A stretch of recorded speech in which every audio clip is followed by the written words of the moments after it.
Good morning, students. Let us study our fourth chapter, that is Democratic Republic of the Congo. That is the land of dense forest. In this chapter, what we will study? We will study about the location, climate and vegetation of the Democratic Republic of the Congo. Wildlife in Democratic Republic of the Congo, its minerals and transport system, life of the people in Democratic Republic of the Congo. What is it? What is Democratic Republic of the Congo? Look at the shaded region in the given world map. They are the equatorial regions of the world. They lie on both sides of the equator and have hot and wet type of climate throughout the year.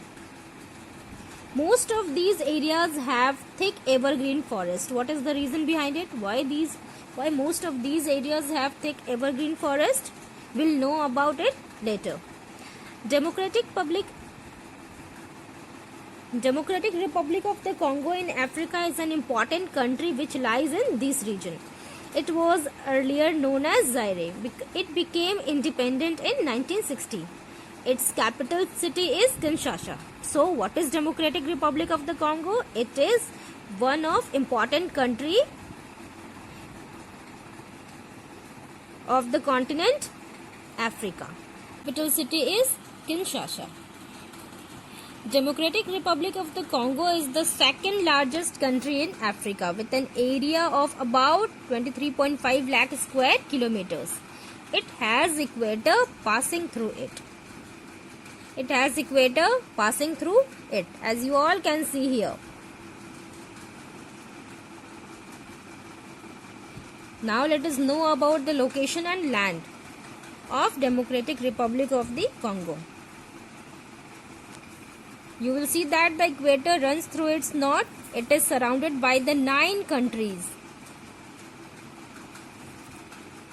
One of the most important feature of Democratic Republic of the Congo is the river Congo, which is the second longest river in Africa. The Congo River is also known as Zaire River. The river Congo is called the highway of Central Africa. There are major lakes which are popular in this country. The Albert, Kivu, Edward. Due to its location near the equator, the temperature is very high throughout the year. It has a hot and wet climate. So, the climate of Democratic Republic of the Congo is hot and wet climate. At noon, the temperature is very high and unbearable. Humidity in the air is very low. About the vegetation. Hot and humid climate helps the plants to grow faster. The land is covered with extensive equatorial forests, as you all can see here.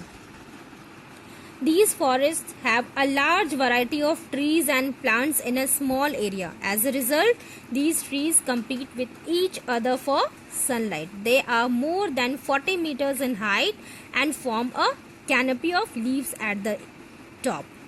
And these forests remain green throughout the year, so they are called the evergreen forest. So, if I'll ask a student why the forest of Democratic Republic of Congo is evergreen throughout the year. These forests remain green throughout the year. That's why these forests are called the evergreen forests. These forests have reptiles like snakes and pythons in abundance. A special mammal called the okapi, with head resembling a giraffe and body resembling a zebra, is found in the forest of Congo. Let us know about the life of the people. Democratic Republic of the Congo has a very thin population. Though a number of tribes live here, the Bantu is the largest tribe. If I'll ask, name the largest tribe, the Bantu is the largest tribe. Bantu people are tall and have curly hairs. And the next primitive tribe, which is Pygmies, are a primitive tribe who live in the dense forest.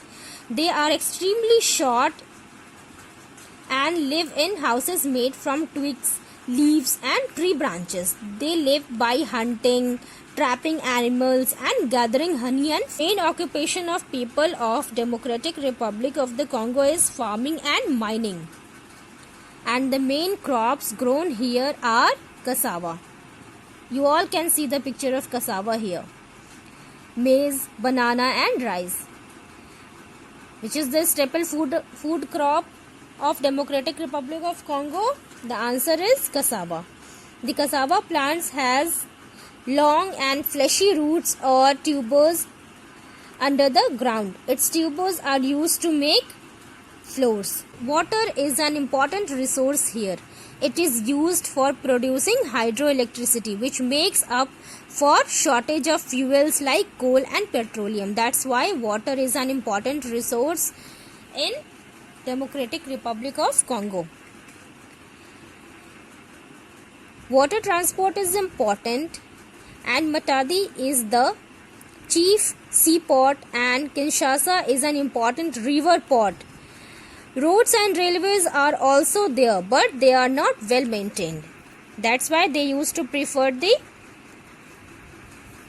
seaports. That's why people prefer to travel by air. Democratic Republic of the Congo is now improving day by day. The people have adopted new lifestyles. The money earned by exports of minerals is used for the development of the country. So students, I hope you all have understood the chapter. Thank you.